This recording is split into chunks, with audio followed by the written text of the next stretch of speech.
M-theory doesn't disprove God, but it makes him unnecessary. It predicts that the universe will be spontaneously created out of nothing, without the need for a creator. Another thing which I think science of any kind teaches us is that even the simplest things are hard to understand. A hydrogen atom, for instance. And that makes me rather suspicious of anyone who claims to have a quick and easy answer to any deep aspect of reality. I think the most we can hope for is an incomplete and metaphorical understanding.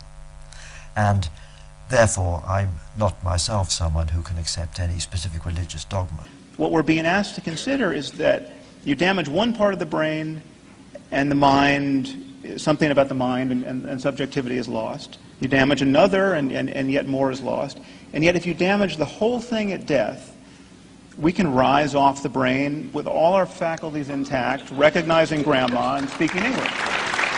I can't believe the special stories that have been made up about our relationship to the universe at large, because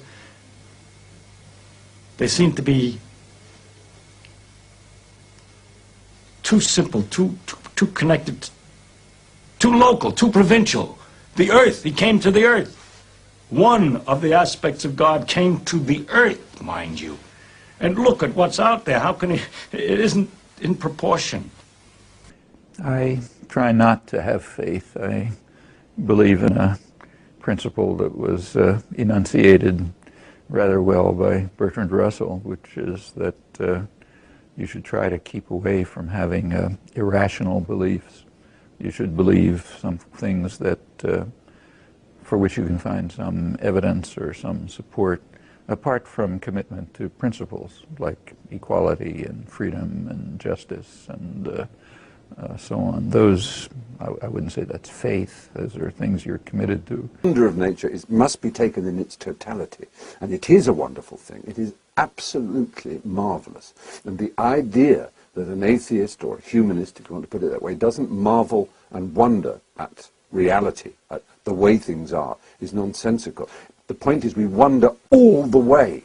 We don't just stop and say, that which I cannot understand I will call God, which is what mankind has done historically. That's to say, God was absolutely everything 1,000 or 2,000 years ago because we understood almost nothing about the natural world. So it could all be God. And then as we understood more, God receded and receded and receded. So suddenly now he's barely anywhere.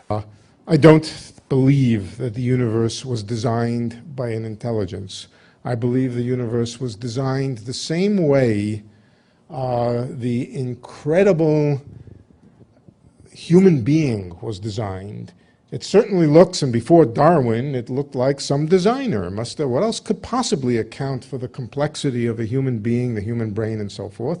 And we eventually found out what it was. It was random mutation, a bunch of carbon, oxygen, and other stuff for that mutation to work on, and a little bit of everything evolved. Some things did better than others. Those things are more populous than the things that didn't do well. And so it was basically randomness, statistics, and the laws of physics that led to our own design.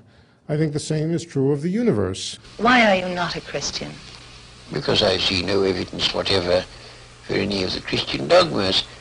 I've examined all the stock arguments in favor of the existence of God, and none of them seem to me to be logically valid.